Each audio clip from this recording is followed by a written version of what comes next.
तो आज मैं आप लोगों के साथ वो रेसिपी शेयर करने लगी हूँ जो कि घर के हर फ़र्द की जो है फ़ेवरेट होती है। अगर हम बात करें बाहर से पिज़्ज़ा खरीदने की तो वो इतना महँगा होता है कि हम लोग में से अक्सर अफ़ोर्ड नहीं कर सकते। तो घर में हम इसको इंतहाई आसानी से और कम बजट में बना सकते हैं और मैं आप लोगों को इसको ओवन और विदाउट ओवन दोनों तरह से बनाना बताऊँगी। पिज़्ज़ा डो की कुछ टिप्स एंड ट्रिक्स हैं, स्पेशल किस्म की सॉस के साथ बना है, वीडियो को एंड तक देखें।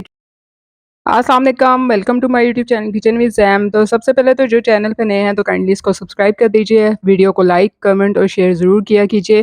बेल आइकन के बटन को प्रेस कर दें ताकि मेरी हर आने वाली आसान तरीन वीडियो रेसिपी आपको बर वक्त मिल सके, क्योंकि मेरा चैनल वो है जहाँ पे आपको रेसिपीज़ आसान से आसान तरीन तरीके से शेयर की जाती हैं। तो यहाँ पे सबसे पहले जो है 1/4 कप हमने नीम गर्म पानी ले लिया है। पानी आपने ठंडा नहीं लेना है, तो नीम गर्म होना चाहिए। 1 टीस्पून मैंने इसमें चीनी डाल दी है और 1 टीस्पून मैंने इसमें इंस्टेंट ईस्ट डाल दी है। अब हम तीनों चीज़ों को मिक्स करने के बाद 15 मिनट के लिए ढक के रख देना है किसी भी आपने प्लेट वगैरह से। मीनवाइल मैंने यहाँ पे 2 से ढाई कप जो है मैदा ले लिया, हाफ़ टी स्पून इसमें जो है मैंने नमक डाल दिया था। अच्छी तरह से इसको मिक्स कर लेना है। 1/4 कप मैंने इसमें नीम गर्म दूध डाला है। दूध भी आपका ठंडा नहीं होना चाहिए, फ्रिज का आपने यूज़ नहीं करना। अच्छे से इसको मिक्स करना है और ये देखिए 15 मिनट हो गए थे। अच्छे से जो है इसमें झाग आ चुका है, इसका मतलब है ईस्ट जो है वो हमारा एक्टिवेट हो चुका है। इसको भी हमने मिक्स कर देना है मैदे में और अच्छे से इन सारी चीज़ों को अब हमने मिक्स कर देना है। अब यहाँ पे अगर आपको ज़रूरत फ़ील होती है कि अभी इसको जो है डो बनाने के लिए मज़ीद पानी की ज़रूरत है, तो आप नीम गर्म पानी का इस्तेमाल कर सकते हैं ज़रूरत के हिसाब से। थोड़ा-थोड़ा करके मैंने इसमें नीम गर्म पानी डाला था और साथ-साथ मैंने जो है ना इसको इस तरह से मिक्स करती गई थी ताकि डो की फ़ॉर्म में आ जाए। अब मैंने यहाँ पे 1 से 2 टेबलस्पून ऑयल डाल दिया था इसमें और फिर अच्छे तरीके से इसको 2 से 3 मिनट के लिए स्ट्रेच कर लिया था डो को। डो आपका जितना ज़्यादा स्टिकी होता है ना, उतना ही ज़्यादा पिज़्ज़ा के जो आपका क्रस्ट है ना, वो उतना ही सॉफ्ट होता है। तो ये आपने ध्यान करना है। अच्छे से इसको मैंने 2 से 3 मिनट तक इस तरह से गूँध दिया था और जितना आप इसको टॉस करते हैं ना ऊपर से नीचे डो को, उतनी ज़्यादा डो आपकी स्मूथ हो जाती है। ये देखिए इस तरीके से। तो यहाँ पे डो जो है वो स्मूथ हो चुका था और सॉफ्ट सा डो मैंने जो है गूँध लिया था। इसको कवर करके रख देना है 1 से डेढ़ घंटे के लिए। अब मीनवाइल मैंने 250 ग्राम यहाँ पे बोनलेस चिकन लिया है और उसकी हमने जो है पहले तो मैरिनेशन करनी है। हाफ़ टी स्पून नमक डाल दिया है, हाफ़ टी स्पून मैंने कुटी हुई लाल मिर्च डाली है, हाफ़ टी स्पून मैंने इसमें ज़ीरा पाउडर डाल दिया है और हाफ़ टी स्पून धनिया पाउडर डाला है।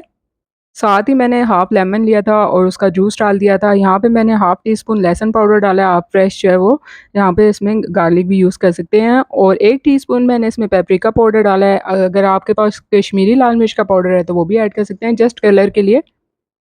2 से 3 टेबलस्पून मैंने इसमें दही भी डाल दिया था। बस अब हमने ये सारी चीज़ें अच्छे से मिक्स करनी है, इसको 15 से 20 मिनट के लिए मैरिनेट होने के लिए रख देना है। अब यहाँ पे हम जो है वो अपनी सॉस तैयार कर लेते हैं, जो कि पिज़्ज़ा की जो है स्पेशल किस्म की सॉस है। यहाँ पे मैंने जो है आधा कप क्रीम ले ली थी और उसमें जो है मैंने 1 से 2 टीस्पून लेमन जूस डाल दिया था, अच्छे से मिक्स करना है इसको। साथ ही हाफ़ कप मैंने इसमें मायोनीज़ भी ऐड कर दिया था।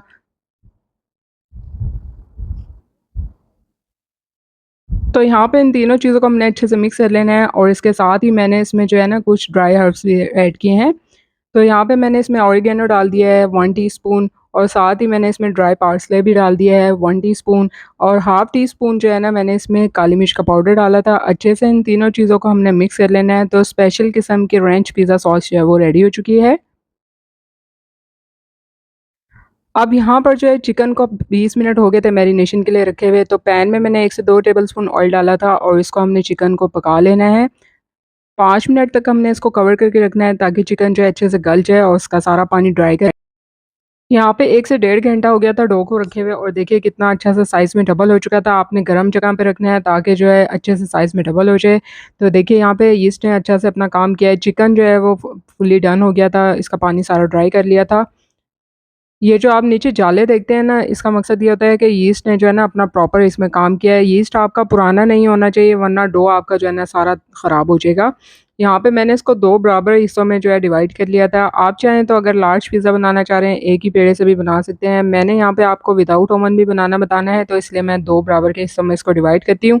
दूसरा पेड़ा आपने इस तरह से खुला नहीं रख देना, उसको आपने कपड़े से कवर करके रखना है। अब मैंने यहाँ पे पिज़्ज़ा ट्रे ली थी और ये जो है मैं पतीले में बनाने लगी हूँ, तो उसके लिए मैं रेडी कर रही हूँ और इसको इस तरह से हमने जो है वो स्प्रेड कर लेना है ट्रे में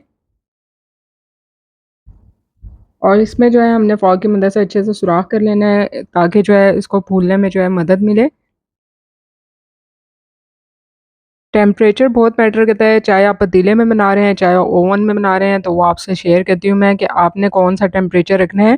यहाँ पे जो है हमने सॉस जो रेडी की थी वो हमने इस पे स्प्रेड कर देनी है, साथ ही हमने जो है चिकन कुक किया था वो इसके ऊपर रख देना है। और वेजिटेबल्स में यहाँ पे मैंने शिमला मिर्च और टमाटर का इस्तेमाल किया है। आप लोग चाहें तो अपनी मर्ज़ी की और भी इसमें डाल सकते हैं, मशरूम्स डाल सकते हैं, ओलिव्स डाल सकते हैं। यहाँ पे चीज़ का मैंने यूज़ किया है, थोड़ा-सा मोज़रेला चीज़ ऊपर से स्प्रेड की है, टोटली ऑप्शनल है। आप इस सॉस के साथ ही बनाएँगे ना, ये इतना ज़बरदस्त बनता है ना, यकीन कीजिए कि आपको इसके चीज़ की कमी भी इसमें जो है फ़ील नहीं होगी। और साथ ही मैंने इस पे थोड़ा-सा ऑरिगेनो और फिर ड्राई पार्सले भी स्प्रिंकल कर दिया था। आप चाहें तो रेड चिली फ्लेक्स भी इसके ऊपर स्प्रिंकल कर सकते हैं। अगर तो आप बच्चों के लिए बना रहे हैं, तो फिर तो आप इस पे ना डालिएगा। अब पतीले को मैंने जो है प्रीहीट होने के लिए रख दिया था 15 मिनट्स के लिए उसके अंदर स्टैंड रख के। मीडियम फ्लेम पर यहाँ पे जो इसका साइड का क्रस्ट होता है ना, हम अक्सर शिकायत करते हैं कि बेक होने के बाद ना सख्त हो जाता है। इस पे आप थोड़ा-सा बटर या देसी घी लगा देना तो ये सॉफ्ट रहेगा, अच्छा-सा कलर आता है। यहाँ पे मैंने इसको पतीले में रख दिया बेक होने के लिए, स्लो फ्लेम पर अब रखा है मैंने इसको 15 से 20 मिनट के लिए कवर करके। ये जो दूसरा मैं रेडी कर रही हूँ, ये ओवन में बेक करने के लिए रेडी कर रही हूँ। तो ओवन का टेम्परेचर भी आपका जो है वो जानना बहुत ज़रूरी है। तो देखिए ओवन को मैंने 180 डिग्री सेंटीग्रेड पर प्रीहीट कर लिया था। ओवन में मैंने पिज़्ज़ा रख दिया है, 10 से 15 मिनट के लिए आपने इसको बेक कर लेना है। अपर और लोअर जो रॉड है वो ऑन करके। यहाँ पे जो पतीले में पिज़्ज़ा रखा था वो बेक हो चुका है, 15 से 20 मिनट में स्लो फ्लेम पर इसको किया था। टेम्परेचर अगर आप ऊपर-नीचे करेंगे ना, उससे होगा क्या कि या तो ये बहुत ज़्यादा सख्त हो जाएगा इसका क्रस्ट, या फिर कच्चा रह जाएगा। तो देखिए आपके सामने मैंने दोनों तरह से जो है पिज़्ज़ा बनाने की रेसिपी शेयर की है। एक ओवन में बनाया है और एक पतीले में, और दोनों में देखने में कोई डिफरेंस इतना ख़ास नहीं है।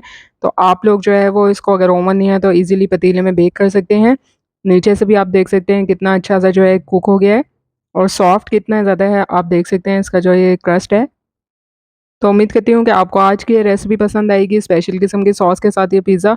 जल्दी मिलूँगी आप लोगों से एक नई मज़ेदार और आसान तरीन रेसिपी के साथ, तब तक के लिए इजाज़त दीजिए। अल्लाह हाफ़िज़।